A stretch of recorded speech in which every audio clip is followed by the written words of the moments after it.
আল্লাহ গুনাহ করলেও গুনাহ হয়ে গেল, বান্দা যখন তওবা করে আল্লাহ সব মাফ করে দিয়া বান্দাকে কাছের করে দেয়।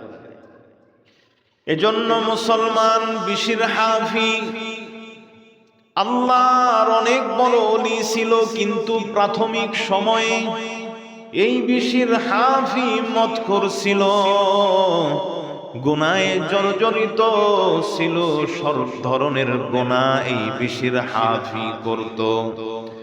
মদের ফ্যাক্টরিও ছিল, মদ বিক্রি করে ইনকাম করত, বড় লোক ছিল, মদের নেশায় সর্বদা ব্যভুর থাকত।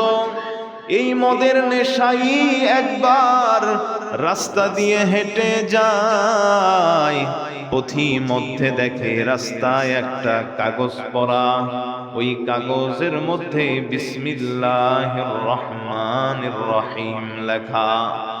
বিশির ওই কাগজ দেখার সাথে সাথেই কাগজ থেকে ময়লা দূর করে আতর লাগায়া ওই কাগজটাকে সম্মানিত এক স্থানে রেখে দেয়।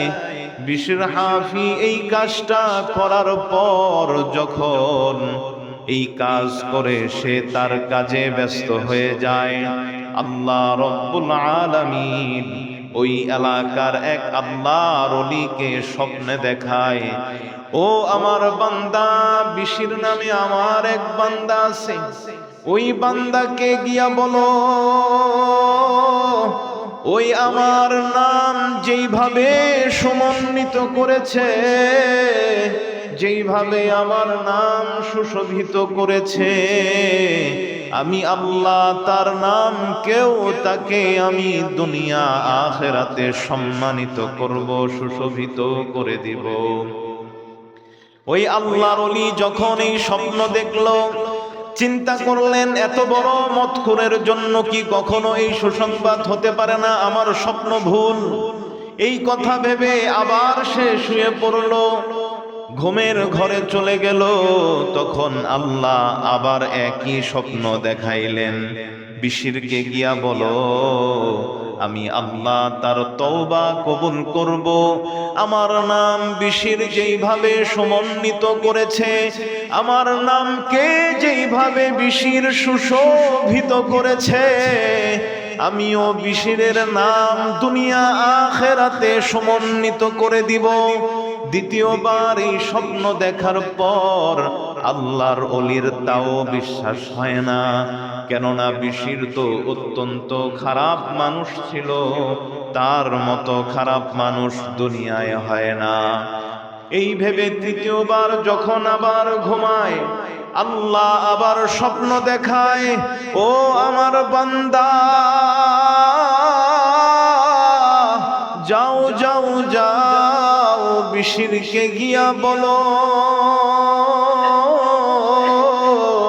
আমি আল্লাহ বিশিরের তওবা কবুল করব,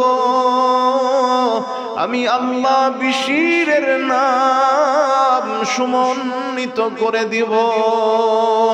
এবার আল্লাহর ওলি বিশিরের খুঁজে যখন যায়, মদের ফ্যাক্টরিতে গিয়া বিশিরকে খুঁজে, লোকেরা বলল বিশির আছে, মদ খায়া পড়ে আছে।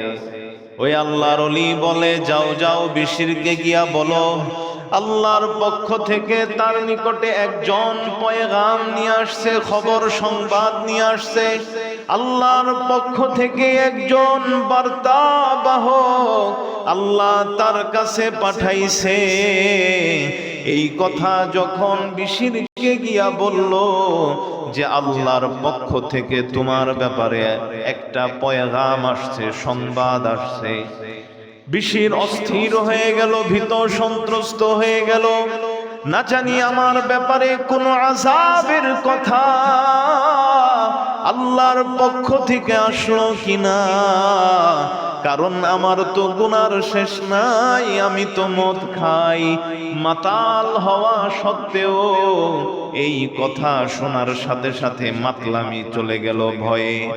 যখন ওই আল্লাহর ওলির কাছে আসলো, আল্লাহর ওলি বিশিরকে বলে, বিশির, আল্লাহ বলেছেন তুমি আল্লাহর কালামকে যেইভাবে সম্মানিত করেছো, সমন্বিত করেছো, আল্লাহর কালামকে তুমি যেইভাবে সুশোভিত করেছো, আল্লাহ তোমার নাম, তোমাকে আল্লাহ দুনিয়া আখিরাতে সম্মানিত করতে চান। এজন্য আল্লাহ বলেছেন তার কাছে তওবা করতে। এই কথা শোনার পর বিশির আর এক সেকেন্ড দেরি করে নাই, বন্ধুদেরকে ডাক দিয়া বলে, বন্ধু আমার, এই যে আমি বিদায় নিলাম, এই যে মদ ছাড়লাম, আর জীবনে মদ খাবো না, তোমাদের কাছে আমি আর জীবনে আসবো না। বিশির এবার আল্লাহর কাছে বলে, আল্লাহ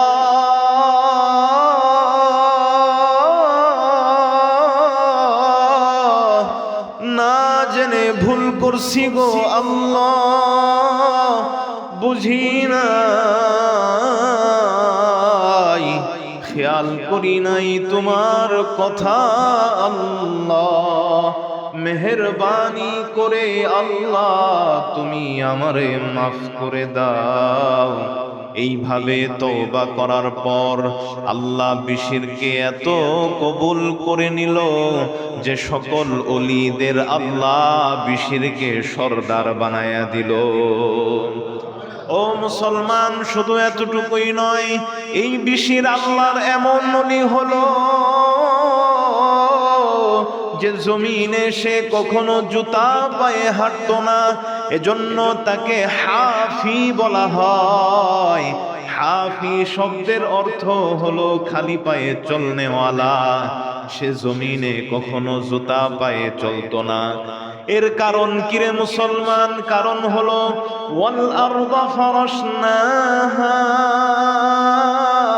আমার আল্লাহ বলেন আমি জমিনকে বিছানা বানাইলাম। বিশির চিন্তা করে ঘরের বিছানায় তো জুতা পায়ে হাঁটি না, ঘরের বিছানায় তো জুতা পায়ে ঘুমাই না, তাহলে আল্লাহ যেই জমিনকে বিছানা বানাইলো ওই জমিনে কিভাবে জুতা পায়ে হাঁটি? এজন্য বিশির কখনো জুতা পায়ে হাঁটে নাই। আল্লাহর এই ওলি জুতা পায়ে না হাঁটার কারণে মারবে শহরের কোনো গবাদি পশু, রাস্তায় পেশাব করতো না, রাস্তায় পায়খানা করতো না, কারণ বিশির খালি পায়ে হাঁটে। আমি যদি পায়খানা করি, পেশাব করি, তাহলে বিশিরের পায়ে এই নাপাক লাগবে। এজন্য কোনো গবাদি পশু রাস্তায় পেশাব পায়খানা করতো না। একদিন দেখা গেল একটা গবাদি পশু রাস্তায় পায়খানা করে দিল। মানুষেরা বুঝলো আজকে মনে হয় বিশির নাই, বিশির মনে হয় আল্লাহর ডাকে সাড়া দিয়ে আল্লাহর কাছে চলে গেছে, আর না হয় এই পশু রাস্তায় পেশাব পায়খানা করতো না। ও মুসলমান, বিশিরের জানাজা আল্লাহ দুনিয়ায় তাকে এমন সম্মান দান করেছেন। এই বিশিরের জানাজা সকালে ফজরের পরে কাঁধে উঠে,